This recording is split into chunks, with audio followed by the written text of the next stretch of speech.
Adapters, welcome back. Today our guest is Dave Jones, an electricity analyst for 20 years. Dave is now leading Ember's expansion beyond Europe and is lead author for Ember's Global Electricity Review. He joined Ember's previous iteration, Sandbag, in 2014, working on coal phase-out in Europe.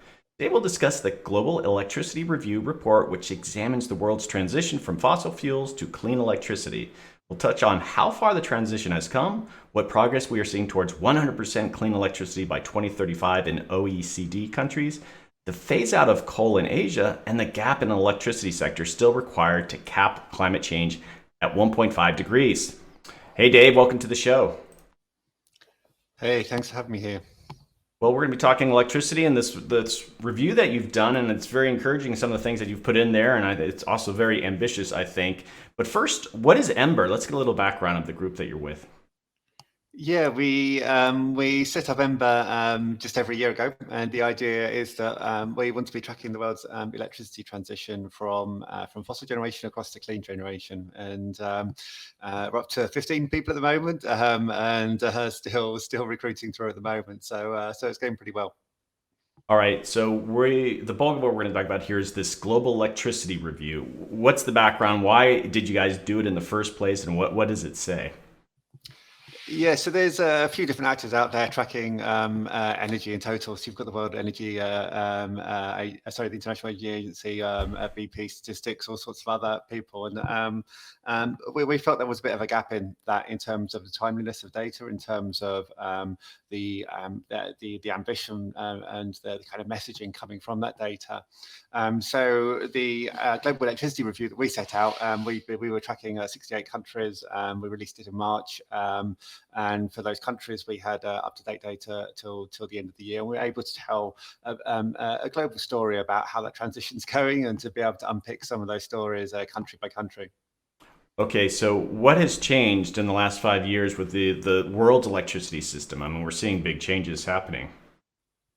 Absolutely, yeah. So the world's truly start kind of underway now with this transition. So we're now hit almost a tenth of our electricity from wind and solar globally.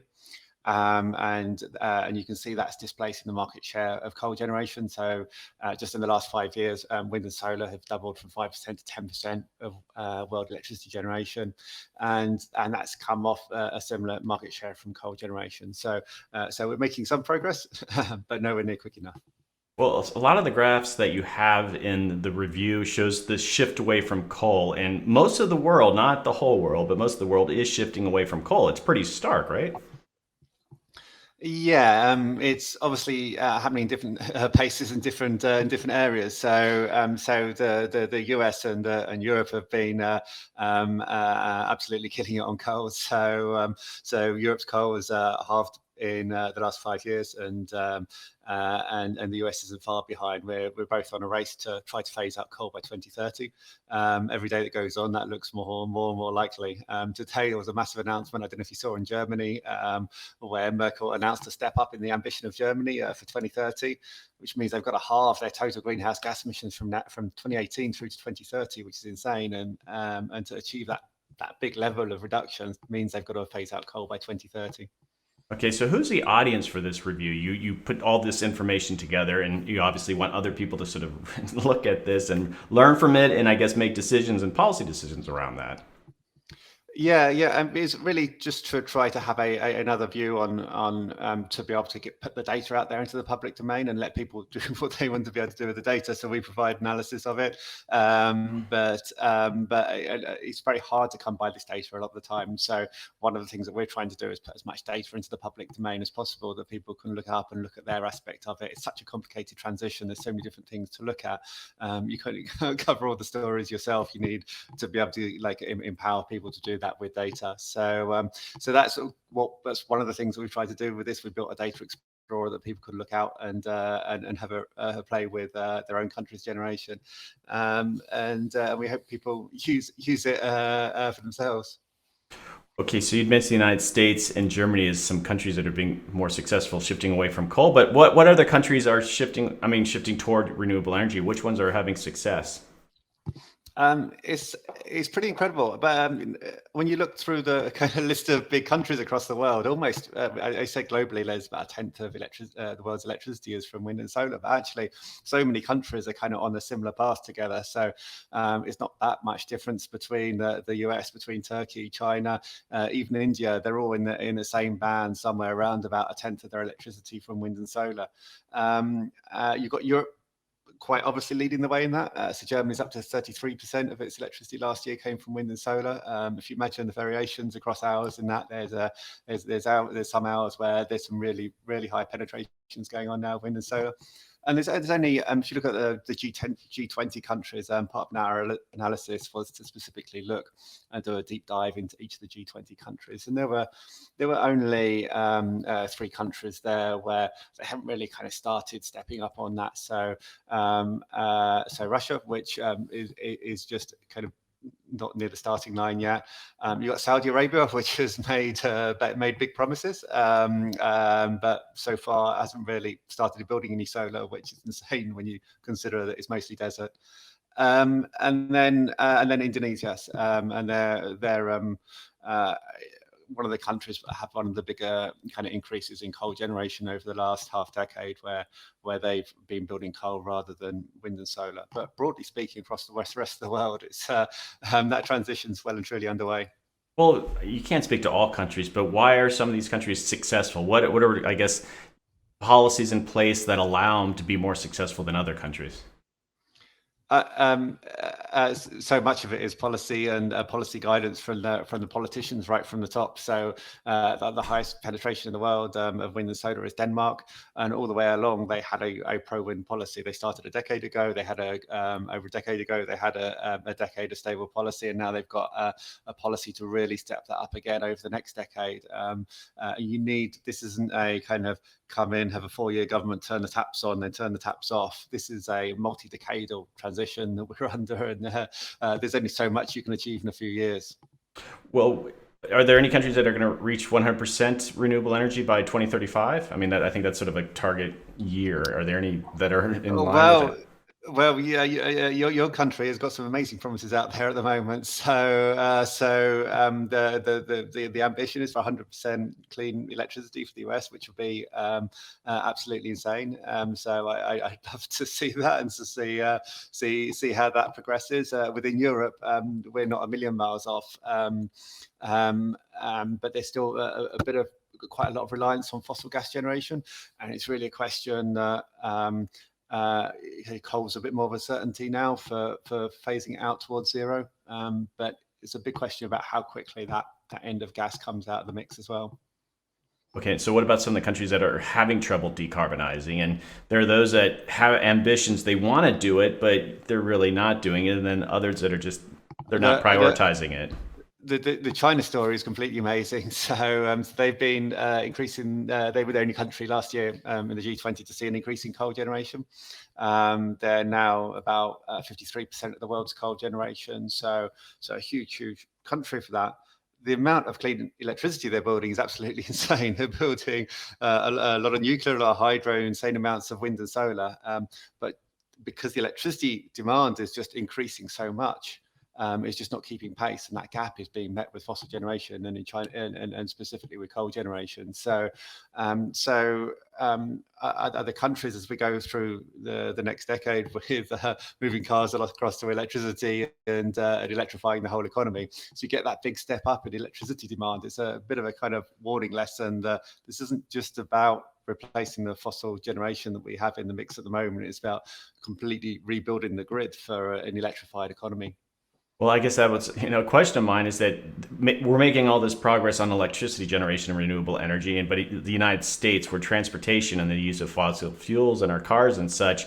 So when we say we're going to hit these electricity targets at 2035, how is the whole transportation and that side of the fossil fuel factoring into these, targets that we're talking about? So I guess the kind of, if you look at all the different models about decarbonising the world's economy, I think as time goes on, it's more obvious about the exact role that electricity will play in that across all sectors. Now you've got battery technology up to that standard that you can actually make electric vehicles that cheaply. Is by far the most economic way to decarbonize the transport sector. So that's really exciting. That path for like 5 years ago, it wasn't as clear as that from a technology perspective. It wasn't as clear that there were those opportunities as much as then. And now every week that goes on, there's another car manufacturer that's announced a phase-out date for combustion engines. Well, it must radically alter like even your future projections because you're sort of saying, all right, by 2035, we think projection electricity use will be this much. But if cars are truly shifting over to being powered by electricity, that is just another big lump of thing to consider when you think of what are the needs, right?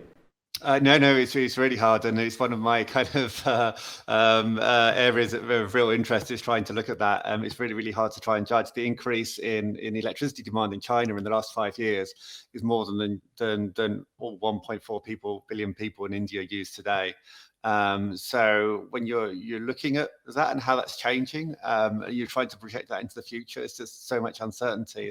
Per capita, they're now using as much electricity as United Kingdom or in Italy. Using 3 times as much as India per capita, but then South Korea is using twice as much. So, like, is China going to continue carrying on up towards South Korea and using that much more electricity? It's very hard to predict that, and if you don't know that, it's very hard to know exactly how to build up that electricity system behind. So there's an awful lot of uncertainties out there in the next decade, and electricity demand is certainly one of the biggest. Okay, so back to China. How is it possible that the Chinese power sector transitions fast enough that we hold more broadly the temperature? I mean, we're shooting for 1.5 degrees, but as you're looking at what's happening in the energy demand in China, how is it possible? It's possible because they love building a lot of stuff, and they're really on it with building a lot of green stuff at the moment. So just like I said before, the levels of investment are just absolutely huge, and it's a question of how can you step that up, and then also reconcile that with using that electricity wisely. We're not in a world yet. We will be in a world where you have a huge amount of clean electricity, but we're not in that world yet. So you've kind of got to use that as wisely as you can. And through all of those measures combined, if they put enough effort in with it all, then they could quickly reduce their emissions. At the moment, they're looking and trying to go through their 5-year plan cycles. The 5-year plan cycle at the moment is to have peak coal generation in this 5 years and then start reducing it in the next 5 years. And there's still a lot of questions over quite how that will pan out and quite how quickly that will come down. We're certainly looking at a point now where that generation isn't quickly increasing, but the question is how quickly will it start falling? Okay, so when we talk about renewable energy, solar and wind gets all the attention. And so what advantages do they have over other renewable energy sources? There's no nice way to make. There's no easy way to make electricity, unfortunately. So the other sources are hydro, and we've already dammed up a lot of the world's rivers, and you can only take that so far within China and India, who have been the 2 biggest builders of hydro in the last decade, kind of running out of big sites. So this year, China will commission its last of its like mega dams that you read about. But there are smaller developments going on, but there's only so much resource for all of that. For biomass, there's all sorts of issues about when you're burning biomass. Is that, how do you source that? What are the air pollution coming from that? How do you measure lifetime emissions from all of that? Because there's a lot of CO2 and other emissions still coming out the stack that you can't ignore. So certainly bioenergy has a lot of issues with it. Wind and solar come with their own issues, of course, but much less issues than biomass and hydro, and certainly a lot cheaper. The UK went on a big biomass spree probably back in 2013, 2014. We're burning more biomass for electricity generation than anywhere in Europe. And that was because at the time that was cheaper than wind and solar, but now those costs for wind and solar have come back down so much. The economics have really changed. So at the moment, why wind and solar? Purely it's economics. Okay, well, building on that, so a lot of people worry that if you're just focusing on solar and wind, will you be able to maintain electricity on the grid and sort of in real time? Can we use those two as our primary sources of electricity? And you alluded to battery power because that's undergoing a bit of a revolution right now. How does that all work together that we're going to have this stable electrical grid? Yeah, well, we've got quite a few tools in the toolbox already. You've got the very fact of nature just for wind and solar is that it is in the fact they don't hit everywhere at the same time. So there's a grid that carries that electricity that spreads when the clouds come over solar or the wind drops, that it's not all happening at the same time. You've got a lot of demand management, so especially pairing up with solar. So much of electricity demand comes from air conditioning. If you can actually start load matching that cooling demand with the solar, then you get a much better gap between that. You've got storage, which is getting better and better and better. I guess like underneath all of this is a huge amount of technologies that you kind of know are going to be developed but you don't quite know what's going to come through and how it comes through. The amount of innovation that's happening within that sector is pretty insane. When you look at Europe and the amount of penetration of wind and solar within the electricity mix now, it really is the cutting edge of trying to find ways to stabilize the grid around and build around that. And it's going to be a big learning curve for everyone. It's going to require a lot of very smart brains on the job, and I'm hoping that really there'll be enough clever people that come along and empowered enough so they can actually come up with and improve the answers on that. Okay, for the longest time, the argument against renewable energy and solar, it was coal's cheaper. Coal is the cheapest. Look how much coal we have in the ground. Will like transitioning away from coal make electricity more expensive over sort of the mid and long term, or are we going to be able to kind of keep prices about the same? In Europe, we have quite a massive carbon price at the moment. It's been going a bit mental all year. We have a carbon market. It's now 50 euros a ton, so $60 a ton, which adds a huge amount of cost to coal. So that really straightens out the economics now, where there's a clear favour for wind and solar in the longer term. And that even in countries where isn't a carbon price, depending on how cheaply that wind and solar can be installed, it's quite on an ongoing basis. It competes quite nicely, and really the question is how can those costs for wind and solar be kept down, and also how can the whole system approach be like to integrate that be done as cheaply and as effectively as possible, because it's a technical challenge as you keep building up and increasing that penetration higher and higher and higher like we're seeing in Europe, and it's more than possible, and it's just a matter of how you can do that in the most efficient way. Okay, so we're talking about a transition in electricity. How has COVID impacted this transition? Yeah, it's been a bit weird. Well, for a billion reasons, but Right. I guess like, what happened last year was there was a massive crash off in oil demand because people stopped getting on an airplane or stopped getting in their car. But actually, across although there were kind of very big falls in electricity demand right at the start when there was complete lockdown, as activity picked up again, people were using electricity in the same way in their daily lives as they were before. So electricity globally last year didn't fall. It was unchanged. So I guess like this year, as we're going through coming out of COVID, you can actually see normal activity getting back to life again. Electricity demand will pick up again. But it was an interesting like experience to see how important, I guess, electricity is in people's lives. In terms of the wind and solar investment, it was surprisingly resilient. So with both wind and solar, that was built on the ground wasn't quite as big as a forecast before COVID, obviously, but the trajectory was there. And this year it's picking up again, and we'll probably both wind and solar will probably set new records for the amount installed globally this year, which is really encouraging. So COVID did have an impact. I think that one of the biggest impacts coming out is really around that stimulus that governments are looking for at the moment, is that they want jobs, they want to be able to create investment within their countries, and clean investment is really useful for that. When you look at the investment for wind and solar, so much of it is an upfront expenditure, because on a year by year you don't need to do anything to a wind turbine or a solar panel, Right. because it's free. So all that investment is an upfront investment, is upfront jobs. Okay, so we haven't talked about it, but what role will nuclear power play in all this, if any? Um, so um, when you look at who's building nuclear power across the world at the moment, you kind of got the old generation nuclear power. You've got, and then people talk about kind of the new small modular reactors. In terms of the existing ones, China is still building. It's building at a kind of, I guess, by China standards, like a slow to medium rate, and it's kind of going through a bit of a decision now about whether it really puts its foot down and use nuclear as a real kind of turbo boost on that at the moment. That's something they're grappling with at the moment.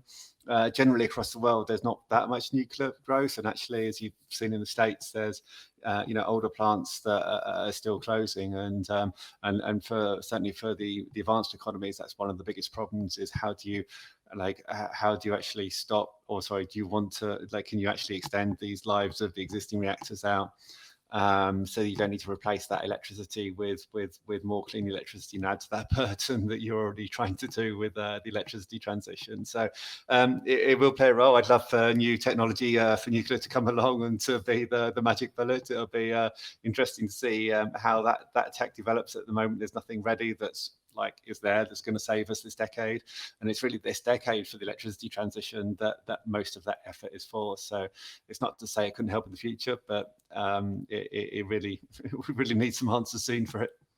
Okay, so to wrap this up, we've covered a lot of ground here, but what really needs to happen with the electricity transition to keep warming to 1.5 degrees? I mean, you've talked a lot about it here, but really kind of bigger picture, what needs to happen? Bigger picture is that, like, the first step was getting people to understand that we need to move away from fossil fuels, and there's been amazing progress now with these net zero targets by different countries that have come through. And now, because all of that is a little bit new, what does this actually mean for the short term? And specifically, when you look to the short term, how much of that burden needs to come from the electricity industry? So, according to so much of the models, the fastest way, the most efficient way to collapse emissions is through reducing the world's coal generation. So that's the kind of starting point in all of this. That the power sector has always got to take that biggest burden right at the start. Not least because when you looking at the other economies like transport, you don't want to be powering a car with coal power. You need to clean it 100% clean electricity grid if you're going to then step up with transport. So there's 100 reasons why all of this at the moment is kind of conspiring towards a fast step up in electricity. And I think that in the US, really kind of led the way with that 2035 clean electricity target. And I'd love for other countries now to consider what they want to do with their electricity transition and how fast to get to 100% clean electricity. I hope we live up to your expectations around that target date, 2035. I'm glad it's. Don't pour any doubt on it for me. I live in a nice naive world of No, targets. I love that enthusiasm for that. We're leading at least aspirationally on that. Well, as we wrap up too, just is there, if people want to learn more, if they want to go see the review, how would you recommend that they learn more about what you're doing? So we got the website there of the Global Electricity Review. It's got a data explorer on. Please go and have a look and a play around, see what it means for your country. Get involved, and I'd love to hear people's thoughts on our own analysis and what they come up with, because it's such a complicated transition. It needs everyone really kind of on the case and as many eyes on it as possible. So it's really exciting to have this opportunity to talk about it, and I hope it inspires a few people. All right, Dave, this has been a great conversation. Thanks for the work that you're doing. Just the research. This is, I think puts boundaries and sideboards on what this is doable. So I think that's very exciting. The potential of what you guys are doing here. And I want to take you into just chatting as we close this out. But thanks for coming on Simpatico. Thank you so much, Doug. Great to speak to you. All right, just hold on one sec.